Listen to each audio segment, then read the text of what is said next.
సంతోషిమాత గాయత్రీదేవో నమః. మే 15 గురువారం రోజున వృషభ రాశి గల వారికి రాశి ఫలాలు ఎలా ఉండబోతాయో మనం తెలుసుకుందాం. ఈ రాశి గల అమ్మాయిలు ఎప్పటి నుండో ఉద్యోగం కోసం ప్రయత్నిస్తున్న వారు ఎవరైనా ఉంటే వారి కల నెరవేరబోతుంది. కానీ యూకేకి వెళ్ళి చదువుకోవాలని ఎవరైతే ప్లాన్ చేస్తున్నారో వారి ప్లాన్ అంతా పక్కకు పెట్టడం చాలా మంచిది. పెళ్లి పీటలు ఎక్కినట్టే ఎక్కి మధ్యలోనే ఆగిపోయిన వారి వివాహం మరలా వారికి నచ్చిన వారితోటే వారి వివాహం జరగబోతూ ఉంది. రోజు చొప్పున డబ్బును సంపాదించే వారు అలాగే వ్యాపారం చేసే వారికి రేపు కలిసి వస్తుంది.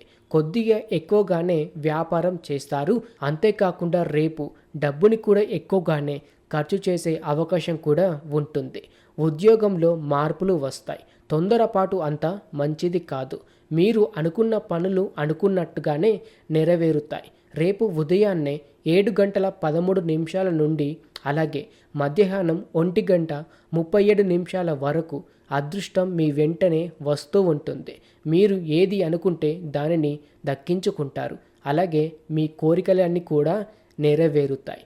ఆగిపోయిన పనులని మరలా మీరు మొదలు పెడితే శుభకార్యాల్ని చూస్తారు. అలాగే చెయ్యి దాకా వచ్చి మరలా వెళ్ళిపోయిన డబ్బులు ఇలా ప్రతి ఒక్కటి మీరు అనుకున్నట్టుగానే ఉంటాయి. కానీ సాయంత్రం సమయంలో మీరు బలహీనత అవుతారు.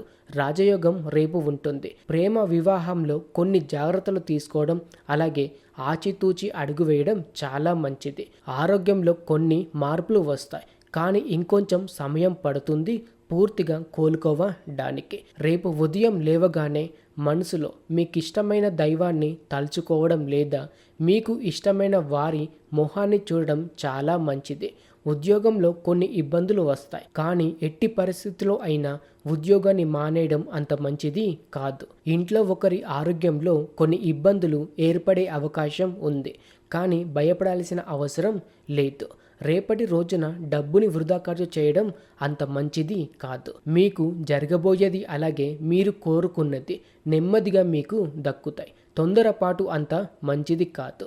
రేపు నోరుని అదుపులో పెట్టుకోవడం చాలా మంచిది. అలాగే ఆచితూచి అడుగు వేస్తూ ముందుకు వెళ్ళడం కూడా చాలా మంచిది. చూశారు కదా రేపు ఈ వృషభ రాశి గల వారికి జరగబోయే ఫలితాలు. ఇలా ప్రతిరోజు వృషభ రాశి గల వారికి జరగబోయే మంచి చెడు ఏంటి అన్నది మీరు తెలుసుకోవాలి అని అనుకుంటే మన ఛానల్ని సబ్స్క్రైబ్ చేసుకోవడం మాత్రం మర్చిపోకండి. పెద్దమ్మ తల్లి ఆశీస్సులతో అంత మంచే జరుగుతుంది.